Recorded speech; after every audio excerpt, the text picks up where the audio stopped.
Qué gusto compartir contigo esta mañana. Estamos listos para empezar, ¿no? ¿Tú cómo estás? Bien, gracias. Ahí.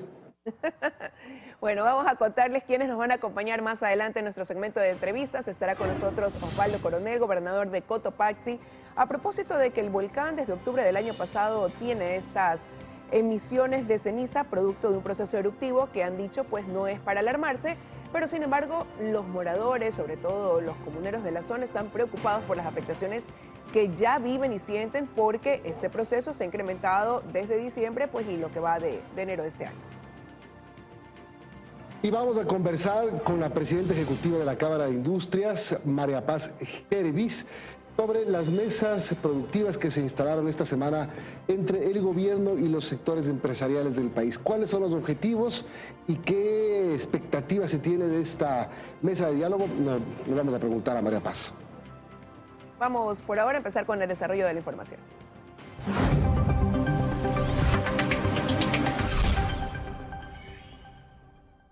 Bueno, se empieza a tramitar la reforma parcial a la Constitución propuesta por el presidente. La complementariedad de las Fuerzas Armadas al trabajo de la Policía Nacional se solicitará mediante un informe y dependerá de la situación. Lo dijo el comandante de la Policía, Fausto Salinas, en la Comisión de Enmiendas de la Asamblea Nacional este 11 de enero. Por su parte, el ministro del Interior, Juan Zapata, sostuvo que habrá casos donde inteligencia les pide una operación planificada y una operación de masa, decía él, y por lo tanto pues tendrán más tiempo para este informe. Sin embargo, tampoco descarta la actuación de manera inmediata de las Fuerzas Armadas. Los cuestionamientos de los asambleístas sobre esta reforma parcial a la Constitución continúan, sobre todo las críticas se dan en temas de capacitación de los militares, en temas de derechos humanos y la preparación policial. Escuchemos. Es la policía en el momento en que se sienta que requiere ese apoyo complementario, que si quiere ese apoyo excepcional, puede solicitarlo. Va a ser precisamente en los estados más críticos, por ejemplo en la parte marítima, donde grandes casos se han hecho en conjunto porque la policía no tiene las capacidades de movilizarse en el agua, pero la Armada sí. Va a haber varios casos que inteligencia nos pida una operación planificada y una operación de masa. Por lo tanto, vamos a tener mayor tiempo para este informe, pero habrán informes en que tengamos que actuar de manera inmediata. Es una forma de no querer tener el control constitucional de la Corte Constitucional. ¿Por qué? Porque la Corte ya ha dicho, si usted quiere activar a las Fuerzas Armadas en un estado de excepción, tiene que, por ejemplo, demostrar la necesidad territorial. La Policía Nacional, la sensación que tenemos los ciudadanos ecuatorianos es que tenemos una policía que ha sido tremendamente desbordada por el crimen organizado. Entonces necesitamos estas acciones efectivas. Ojalá la solución sea la enmienda. Y la Policía Nacional abrió un nuevo proceso para reclutar a 5,000 uniformados en enero de este año, así lo confirmó el comandante general de esa institución, Fausto Salinas. De los 5,000 cupos habilitados a escala nacional, 400 están destinados para directivos u oficiales y 60 son para mujeres, además de 340 para hombres. Veamos. La Policía Nacional abre una nueva convocatoria para quienes quieran ser parte de sus filas de este 2023. Esta vez se habilitarán 5,000 cupos, anunciaron las autoridades. Tendremos que cumplir la meta del señor presidente ha planteado, que es 80,000 policías hasta finalizar el año 2025. Esta convocatoria tiene una particularidad. El ministro del Interior, Juan Zapata, anunció que en esta ocasión se destinarán 600 cupos para los pueblos y nacionalidades indígenas del Ecuador. Además, se incorporarán a la malla curricular los temas de equidad de género y prevención de la violencia contra la mujer, para lo que la selección de los postulantes será minuciosa. Nosotros vamos a cruzar datos, no solamente con Fiscalía, por si existieron boletas, ya sea de apremio o obviamente de alejamiento por violencia contra la mujer, sino si existieron denuncias al ECU 911 en donde estén los posibles aspirantes a policías involucrados, pues no podrán entrar a esta institución. El proceso arranca con las inscripciones del nivel directivo el 13 de enero, desde las 0 horas hasta las 23 horas con 59 minutos del mismo día. Para los hombres se permitirán 4,000 inscripciones para 360 cupos y para mujeres se permitirán 700 inscripciones para 60 vacantes. Y para el nivel técnico operativo, las inscripciones se abren desde el 14 hasta el 18 de enero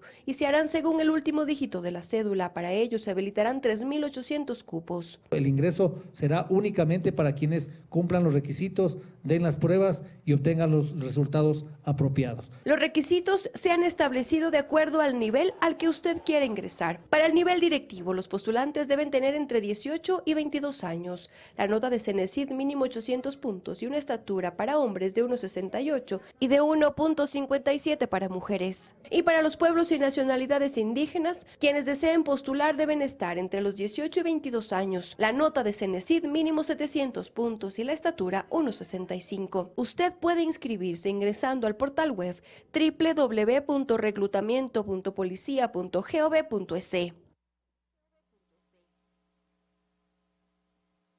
A través de un comunicado firmado por la Secretaría de Comunicación del Gobierno, el Consejo de Seguridad Pública del Estado, COSEPE, informó que no acatará la decisión de un juez de trasladar a Freddy Anchundia desde el Centro Privado de Libertad, conocido como La Roca en Guayas, al CPL de Santo Domingo.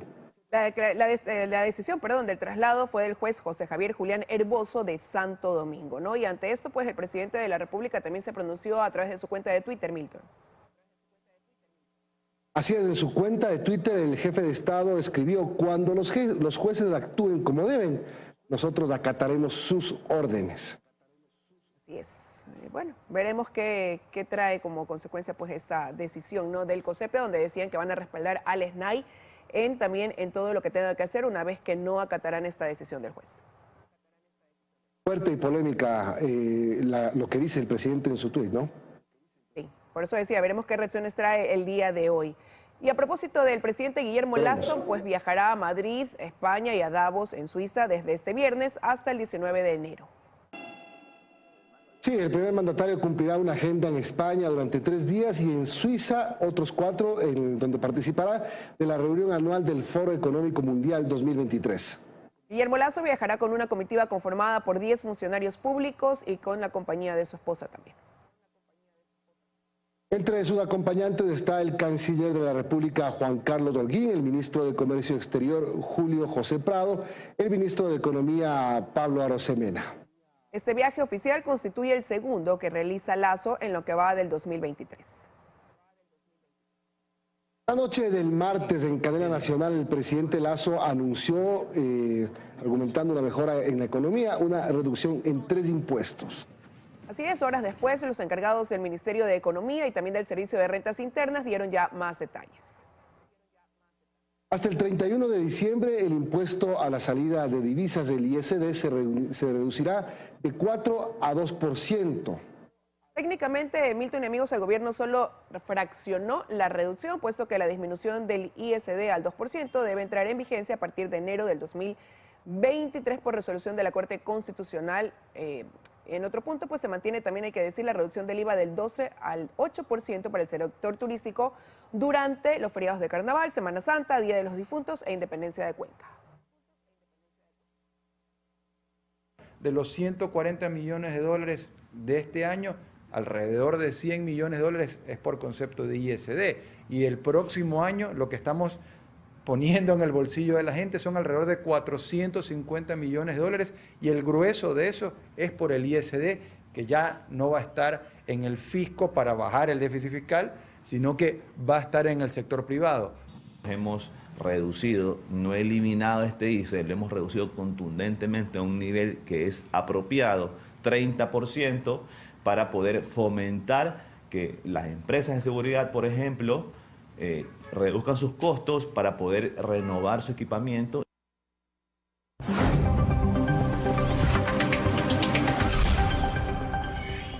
El Consejo Nacional Electoral confirmó el número oficial de candidatos que aparecerán en las papeletas el próximo 5 de febrero para las seccionales. En total serán 61.850 candidatos. Este número es menor a los 63.518 que participaron en las elecciones, pues algunas que se inscribieron para participar, pues algunas candidaturas quedaron fuera en los procesos de revisión que realizó el CNE y en los recursos planteados ante el Tribunal Contencioso Electoral. El número oficial de postulantes se confirmó este 11 de enero, una vez que se resolvieron todos los recursos y unas acciones de protección que estaban pendientes. Serán en total 374 binomios para la prefectura. Habrán 1.544 candidatos para alcaldías, también 5.402 a concejales rurales. Así es, habrá 9.774 concejales urbanos, 2.662 concejales por circunscripciones, 42.094 vocales de juntas parroquiales rurales. Ayer decía el consejero Cabrera que falta todavía, como vemos ahí no están los consejeros de participación ciudadana y que él calcula que pues por eso aumentaría el número de candidatos en estas seccionales. Eran 45 los que se anunciaban que van a estar en papeleta para la elección del CPCCS, más 8 preguntas de la consulta popular. 7:13 de la mañana y frente a las denuncias de actividades de minería ilegal en zonas de reserva de la Amazonía, operadores turísticos están buscando una intervención seria por parte de las autoridades. También se ha detectado actividad en concesiones legales que no cuentan con autorizaciones para ejecutar su trabajo. La devastación se expande peligrosamente. Fausto Yepes nos ha preparado un informe. Muchos de los turistas llegaron hasta esta parte de la Amazonía ecuatoriana con la intención de ver la naturaleza en estado puro, pero a su expresión de asombro le siguen preguntas para las que los operadores turísticos no tienen respuesta. En plena zona de reserva hay una actividad minera devastadora.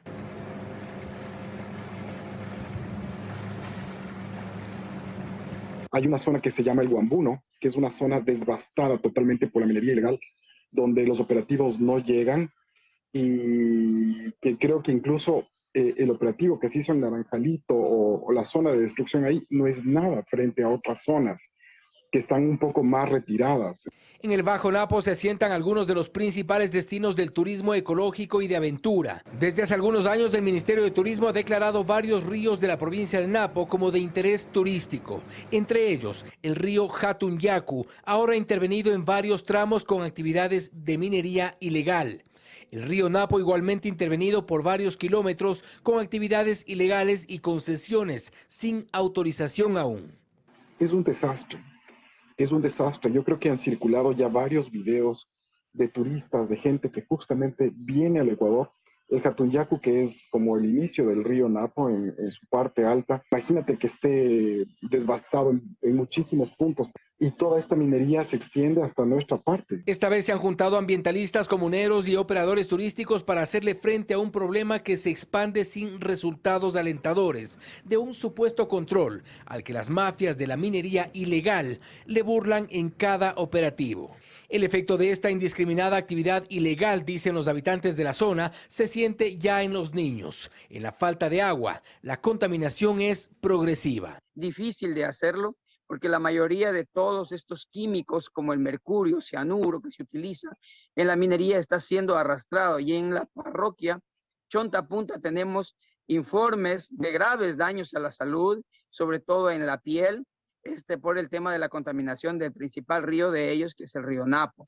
Solicitamos una entrevista con el ministro de Ambiente para conocer sobre las acciones que se ejecutan desde el Estado. No obstante, aún analizan si habrá o no una respuesta. Y este jueves, en la sede del Movimiento Indígena y Campesino de Cotopaxi, la Confederación de Nacionalidades Indígenas del Ecuador, CONAIE, realizará la Asamblea Nacional en Defensa de la Vida y contra el avance minero en el país, impulsado por el gobierno. Dicen, contará con la presencia del presidente de la CONAIE, Leonidas Issa, dirigentes provinciales del MIC y representantes de los diferentes sectores afectados por la minería en el Ecuador. Y lo que buscan es crear acciones comunitarias en cada uno de los territorios afectados por la minería, como es el caso de Pangua, Lamaná y Sicchos. Por lo tanto, también han dicho que van a indagar, que no es cierto que se esté analizando una fecha para una nueva movilización. Lo que también decía la vicepresidenta de la CONAIE en este tema, Milton, es que van a reunirse hoy, que están dándole tiempo al gobierno para que se pronuncie, porque pudieran tomar una medida así de paralización en ciertos sectores donde se realiza la actividad minera, ¿no? Consideran que el gobierno ha incumplido en su palabra.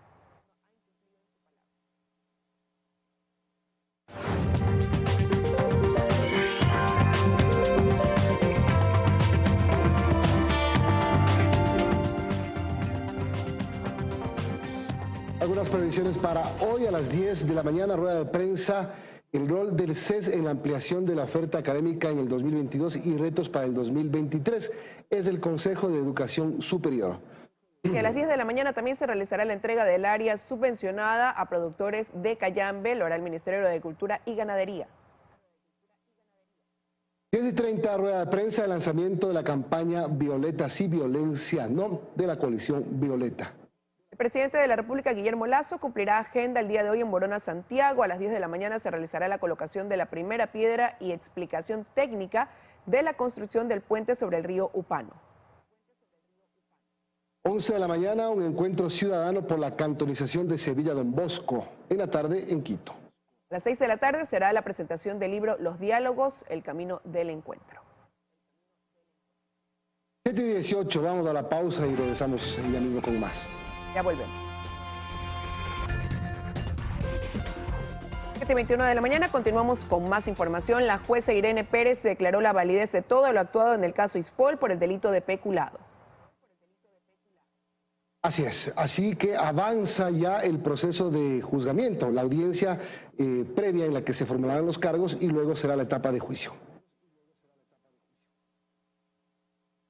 Casi 2 años después de que inició la instrucción fiscal, la causa penal que investiga el delito de peculado relacionado con irregularidades en las inversiones del Instituto de Seguridad Social de la Policía Nacional y que involucra a 10 personas, entre ellos los exdirectores del instituto, David Proaño y Enrique Espinosa de los Monteros, empieza a tomar forma. El próximo 27 de febrero, Fiscalía deberá presentar su dictamen acusatorio. Hoy salimos satisfechos porque se ha empezado a hacer justicia, recién se ha empezado a hacer justicia. Estamos con la motivación suficiente para saber que esto es una lucha de larga data. Esta causa penal avanzará a la segunda parte de su etapa preparatoria de juicio, luego de que este miércoles la jueza Irene Pérez desechó los pedidos de nulidad planteados por las defensas, quienes habían argumentado la inexistencia de un informe con indicios de responsabilidad penal de la Contraloría y una extensión injustificada de la instrucción fiscal.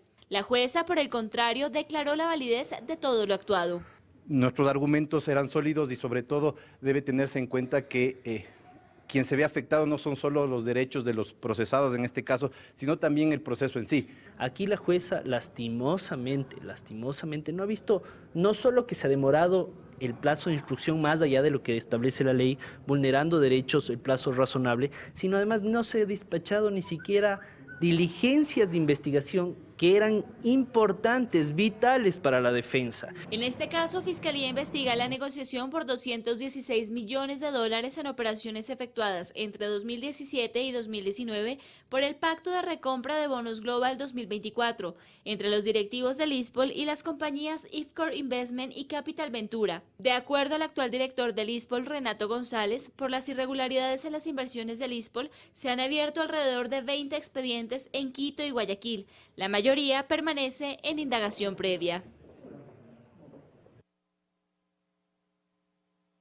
7:23, atención, nuevos precios de los combustibles. Petroecuador ajustó a la baja los precios de las gasolinas de alto octanaje. El galón de gasolina Super Premium 95 tendrá un precio referencial de $3.98. Esto representa una reducción de 17 centavos por galón con respecto del mes pasado. Mientras que la gasolina EcoPlus 89 octanos bajará de precio también. Esto será la reducción en 20 centavos por galón y costará $3.08. Así es, el combustible se comercializa como plan piloto en Guayas y Esmeraldas. Precios regirán hasta el 11 de febrero.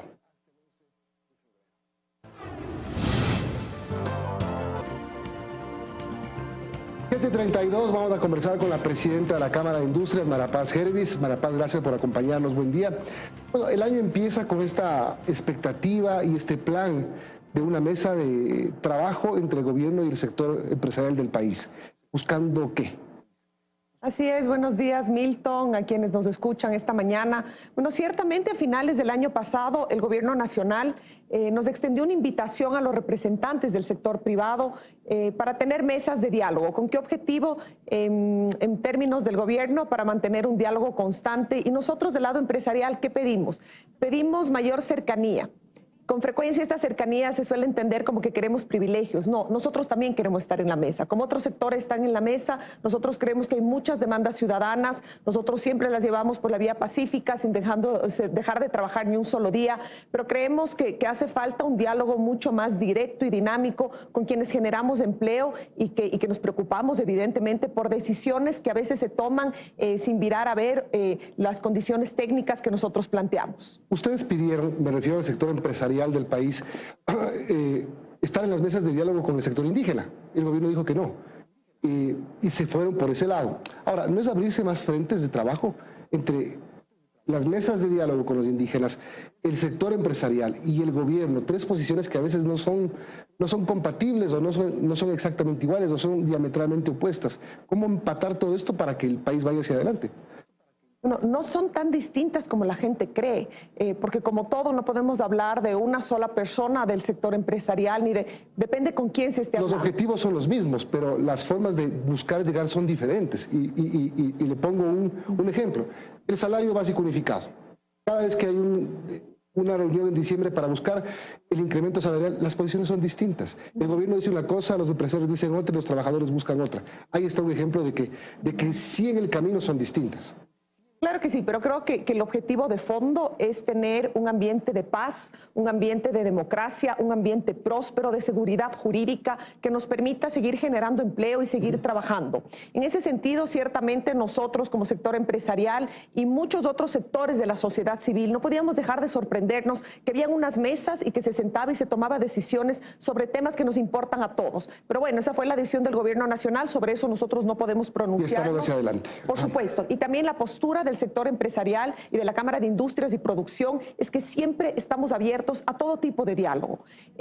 ¿Cómo gestione esto el gobierno? Y creo que esa pregunta se la debe trasladar a ellos, pero creo que también es importante insistir en que el diálogo siempre es positivo, que quizás en el Ecuador, que venimos de una era donde conversar era imposible, donde pensábamos que cuando representamos a sectores distintos estamos hablando de oposición. No estamos hablando de oposición, creo que nos complementamos. El ejemplo que usted pone, nosotros como sector empresarial, alguna gente decía, ¿y por qué ustedes no se pronuncian? Nosotros creemos que hay que respetar la ley y la ley establece una fórmula. El gobierno nacional tomó otra decisión, pues nosotros vemos para adelante. No hemos protestado, no hemos aplaudido, simplemente respetamos las decisiones gubernamentales, cumplidores de la ley como nos caracteriza, y lo que más nos interesa a nosotros es generar más empleo y para eso necesitamos incentivos concretos. Perfecto. ¿Y en qué quedaron el día del inicio de estas mesas de producción?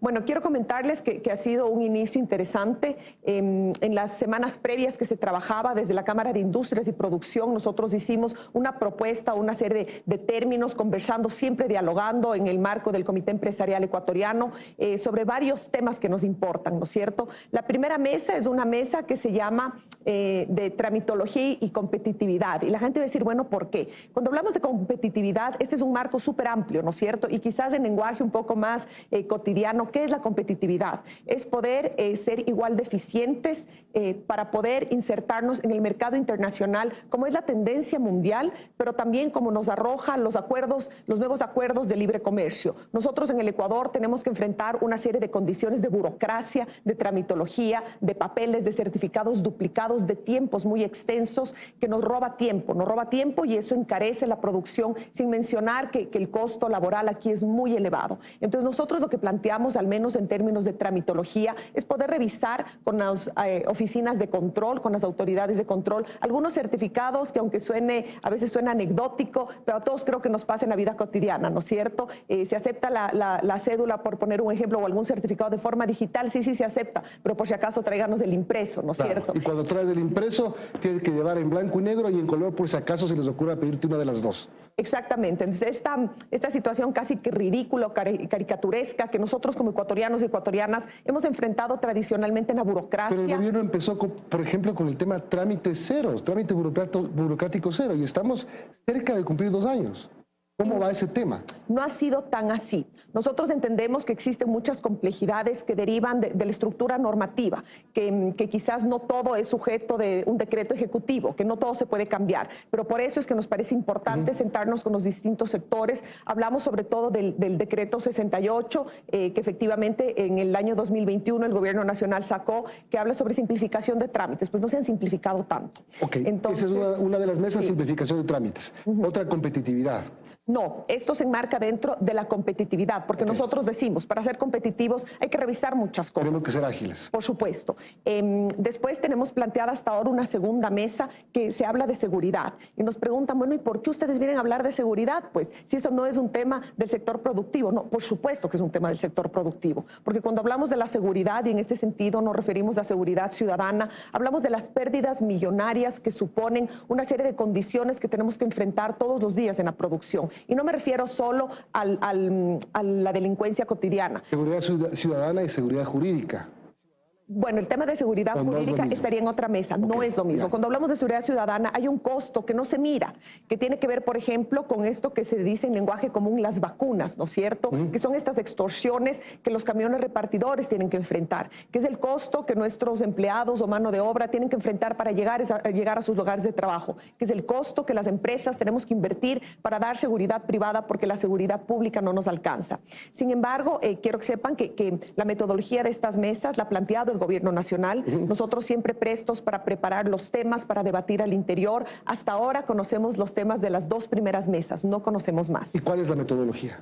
La metodología que se planteó, según nos expuso el ministro Prado, viene de una experiencia vivida previamente en Brasil. Y lo que nos plantean un poco es este diálogo con las autoridades involucradas, es decir, muchas veces estará el ministro o ministra del ramo, otras veces estará presidente, por ejemplo, de alguna autoridad de control, como del INE, por supuesto. El ARCSA, etcétera. Por supuesto. Pero lo que nos plantean es no venir a tratar particularidades, sino que cada industria y cada sector, inclusive regional, puede tener alguna particularidad. Pero eso no es lo que vamos a discutir, sino venir con los problemas que son transversales y por supuesto, con la solución. El sector privado siempre nos piden y nosotros siempre venimos con la solución. ¿Cada cuánto se van a reunir y cuál es el plazo de buscar y encontrar y anunciar acuerdos? No existe un plazo, eso todavía no tenemos, no existe un plazo. Lo que sí tenemos es esta mesa que se inauguró el día martes y que se planteará en las próximas 2 semanas un nuevo encuentro, y eso es lo que nosotros conocemos. El sector privado no dejamos de trabajar, nosotros seguimos trabajando con propuestas que nos incorporan a todos, y en el caso de la Cámara de Industrias y Producción tenemos la costumbre de participar, como lo hemos hecho en las negociaciones comerciales, siempre dando la mano con soluciones y con estudios técnicos. ¿Cuál es el tema difícil? Porque en tema de acuerdos comerciales me imagino que van de acuerdo, están de acuerdo en lo que el gobierno está haciendo, en lo que el gobierno está buscando y en las puertas que se están abriendo y quizá en las puertas que se están cerrando, como por ejemplo el tema de la Alianza del Pacífico, si es que con México finalmente no hay un acuerdo. Creo que vamos pensando lo mismo, digamos, empresarios y gobierno, pero ¿cuál es el tema difícil? Bueno, reforma laboral, todos son los temas difíciles, creo que es importante saber. Y me refiero brevemente a los temas comerciales. Creo que es importante saber para la ciudadanía que no existe un acuerdo comercial perfecto. Que en el caso de la Cámara de Industrias y Producción, nosotros tenemos alcance nacional. Somos el gremio que representa a nivel nacional y tenemos industrias y producción. Es decir, que va a haber todos los sectores. Entonces, siempre va a haber un espacio sensible para una negociación. Y nosotros creemos, defendemos principios, no vamos a defender ni empresas ni negocios particulares, sino principios por sobre todo, y el principio es que la apertura comercial es algo conveniente, pero una apertura inteligente, es decir, una apertura que reconozca los sectores sensibles y sobre todo que se cree incentivos para ser competitivos, porque podemos abrirnos al mundo, pero si sigue siendo mucho más costoso el producir y el trabajar en el Ecuador, no habrá acuerdo comercial que nos permita ser competitivos. Perfecto. En el tema de, por ejemplo, el presidente anunció una reducción de 3 impuestos. La salida de divisas, el tema del IVA por feriados. ¿Cómo lo ven ustedes? Y otro, que lo que le preguntaba, porque tenemos que ir terminando, el tema de reforma laboral. Ese es un tema bien complicado, porque los gobiernos no se atreven a presentar una reforma laboral. Y cuando el Lazo lo hizo el año pasado, fracasó y no ha vuelto a hablar de una reforma laboral, por lo menos en serio. El tema laboral, yo me atrevo a decir que es el quid del asunto, ¿no es cierto? Y no creo que es para el gobierno, creo que es para el país, creo que es para nosotros, para la sociedad. Cuando nosotros vemos y somos medianamente responsables, en el Ecuador es momento de hablar del trabajo formal, ya no de reformas, de flexibilización, de modernización, es de trabajo formal, porque tenemos que reconocer que la mayor parte de la población económicamente activa sí trabaja en el Ecuador, pero en informalidad. Esto implica que no goza de derechos laborales, esto implica que no se tributa al respecto y esto implica probablemente que están expuestos a una serie de explotaciones laborales. No tiene seguridad social. Sin embargo, por supuesto, cuando nosotros, y me refiero a nosotros como los sectores de la sociedad que generamos empleo y que estamos comprometidos con el cambio, que no somos solo los gremios, queremos sentarnos a hablar sobre esto, hay estos poderes y estos sectores políticos que han tenido control sobre este tema y que yo sostengo defienden el privilegio de unos pocos, que somos quienes tenemos trabajo formal, sobre el interés de la mayoría de la ciudadanía. Yo creo que es momento de romper los privilegios. Aquí no podemos permitir que se siga defendiendo a los cuatro defensores o políticos de turno que se toman esta espada y que repiten un discurso y una narrativa que va como 6 décadas en el país. ¿Cómo se hace eso? ¿Con una ley laboral? ¿Con una reforma integral? También, pero yo creo sobre todo con la voluntad de sentarnos de manera responsable a hablar. El día de ayer, si no me equivoco, o hace un par de días, se anunció que se ha creado una comisión, por ejemplo, para hablar de la jubilación patronal, liderada por uno de los economistas más respetados de este país, Augusto de la Torre, y que está compuesto, de lo que yo pude ver en las noticias, por un grupo multiactor, una comisión integrada por hombres y mujeres de distintas edades, distintas regiones del país, economistas y abogados. Creo que es el momento de sentarnos a hablar en serio sobre el futuro del país. Y sentarse a buscar soluciones en serio. Es decir, el diálogo está bien, el encuentro está bien, pero lo que se anuncia al final es lo más importante. Por supuesto, y como siempre, este gobierno, los anteriores y la sociedad sabe que cuenta con los gremios responsables. La Cámara de Industrias y Producción extiende una mano con un equipo técnico para seguir conversando sobre estos intereses. Y si me permite brevemente para referirme al tema de los cambios de impuestos y los anuncios del presidente, efectivamente nos tomó de sorpresa que a inicios de enero, en un cumplimiento de una disposición, se tomaba un porcentaje de subida del ICE, afectando no solo a la industria, porque aquí quizás es importante que la opinión pública sepa que no se afecta a la industria, se afecta al consumidor con ese incremento, pero sobre todo estos impuestos se convierten en un incentivo del contrabando. Pero después se anuncia que se bajan. Se volvió al estado de 2022, ¿sí? Tampoco es que podemos hablar de una baja, lo que hizo es que se suspendió, pero creo que es importante también asumir esta discusión en términos de carga impositiva, porque la obligación no solo es rechazar el comercio ilícito, sino eliminar todo incentivo para el contrabando. No hablamos en voz alta y con la responsabilidad que supone como sociedad del comercio ilícito, que además de que destruye a las empresas formales, pero sobre todo es una puerta abierta para la penetración del crimen organizado. Perfecto, queda aclarado. Gracias, María Paz Gérevis, presidenta ejecutiva de la Cámara de Industria y Producción, por habernos dado el panorama de esta mesa de diálogo instalada entre el sector empresarial y el gobierno. Vamos a una pausa y regresamos con el gobernador de la provincia de Cotopaxi. 7:47 de la mañana le damos la bienvenida en este espacio a Osvaldo Coronel, gobernador de Cotopaxi, que ya nos acompaña. Muy buenos días, gracias por estar con nosotros. Muy buenos días, Liz, un cordial saludo y estoy a las órdenes de esta mañana. Gracias nuevamente. Bueno, el volcán Cotopaxi ha tenido una actividad eruptiva considerada de baja intensidad desde octubre del año pasado, pero lo cierto es que han ido en aumento, ¿no? Comenzó con 2 emisiones en diciembre de 18 y estas se han mantenido en lo que va del 2023 y hay preocupación en los comuneros. Comenzar preguntándole cuál ha sido quizás la mayor afectación que ha venido causando esta caída de ceniza, ¿no? Producto de estas erupciones. Recordarle a la ciudadanía, Liz, y a todo el país que el Cotopaxi es un volcán activo. Efectivamente ha tenido este incremento de pulsos volcánicos, como los técnicos lo manifiestan, a partir del mes de octubre, exactamente el 21 de octubre. Y a raíz de aquello, lo que se está viendo es lo más probable que mencionó el Instituto Geofísico, de acuerdo a los estudios, a los análisis, a todo el monitoreo constante que se tiene del volcán. Efectivamente, los últimos días del fin de semana anterior, incluso el día de ayer, hemos tenido leves caídas de ceniza en las partes y las poblaciones cercanas de la cara sur del volcán, en San Ramón, en Ticatilín, en Colcas, en El Itío.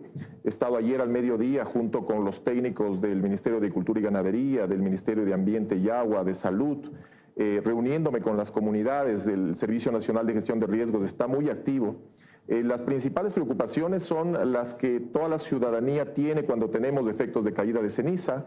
Recordar que tenemos 3 volcanes activos en el Ecuador, recordar que el Tungurahua estuvo activo 17 años y en varias ocasiones causó estos inconvenientes y estos problemas, que por supuesto nos preocupan, que por supuesto hay que seguirlos atendiendo.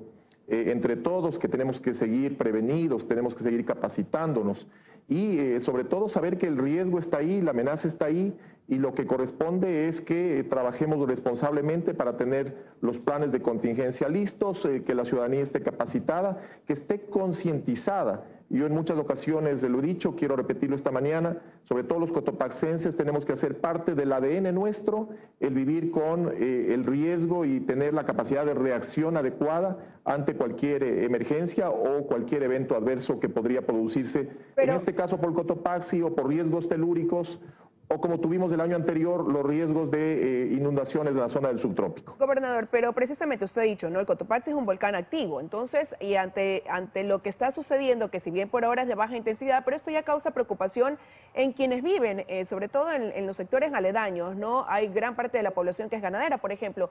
¿Qué se está haciendo? ¿Cómo se está preparando a la población? ¿Cómo se están preparando ustedes también como gobierno local, ¿no? Albergues habilitados, planes de evacuación, por ejemplo, ¿qué se ha hecho en ese sentido? Mire usted, Liz, que hemos trabajado en este tema incluso antes de la emergencia. En el mes de agosto del año pasado acudí a la ciudad de Baños porque ahí inauguramos la repotenciación del sistema de alarmas tempranas para el caso de efectos volcánicos. Y ahora estamos, por supuesto, mucho más activos. El COE provincial está activado, se han ejecutado visitas puerta a puerta con jornadas de capacitación, se lo sigue haciendo. Alrededor de 1.610 familias han sido capacitadas ya por los técnicos de la Secretaría Nacional de Gestión de Riesgos. Ayer que el ministro Esteban Bernal nos visitó en la provincia de Cotopaxi por el tema de la política social, le pedí particularmente a Esteban, que con los técnicos del MIES que recorren permanentemente los diferentes sectores, hagamos también estas jornadas de sensibilización, de capacitación con la ciudadanía, de estar prevenidos y precautelados. Y ahí déjeme decirle que, versus lo que pasó en el 2015, yo noto que la ciudadanía ha actuado de manera responsable, hemos manejado la información con las fuentes oficiales, en este caso el Instituto Geofísico, la Secretaría Nacional de Gestión de Riesgos. Vamos a seguir informando a la ciudadanía con algunas jornadas de capacitación permanente, igualmente con el Instituto Geofísico.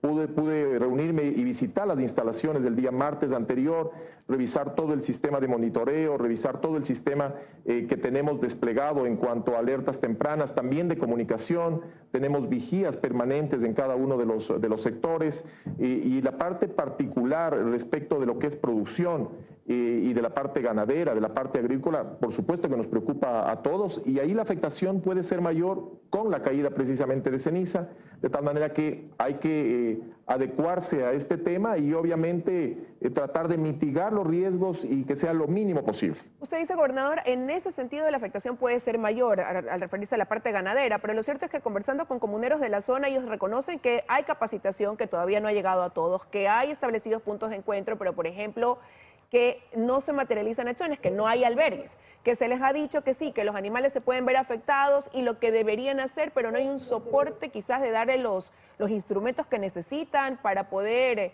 atender a los animales que ya están afectados o poner a buen recaudo a los que no.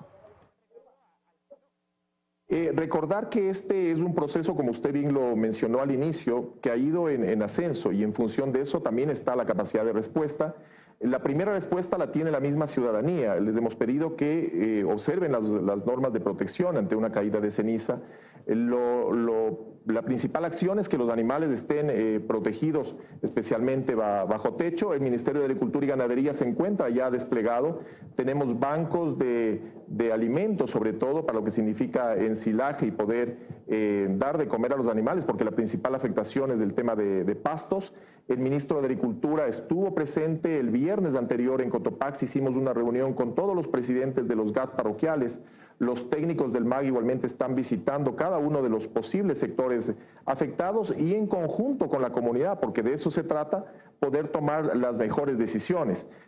A nivel de albergues, primero para la parte humana, que es la prioridad, y salvar la vida siempre será la principal preocupación. Tenemos ya cerca de 152 albergues certificados por la Secretaría Nacional de Gestión de Riesgos, 55 adicionales que están siendo evaluados en estos días. La parte del equipamiento lo estamos trabajando en conjunto con los GATS cantonales, también el GAT provincial está ayudando en este tema. Recordar que tenemos competencias y capacidades concurrentes, complementarias, interdependientes, y ese es el trabajo que nos compete, que nos ocupa y que lo estamos haciendo la mayor parte de las horas laborables durante todo este proceso. Entonces, ¿usted pudiera decir, gobernador, que hay un plan de contención, de prevención y que la gente sabe cómo actuar en caso de un escenario mayor, de que esta actividad aumente? Ahora hay una alerta amarilla, pero en caso de que cambien las cosas.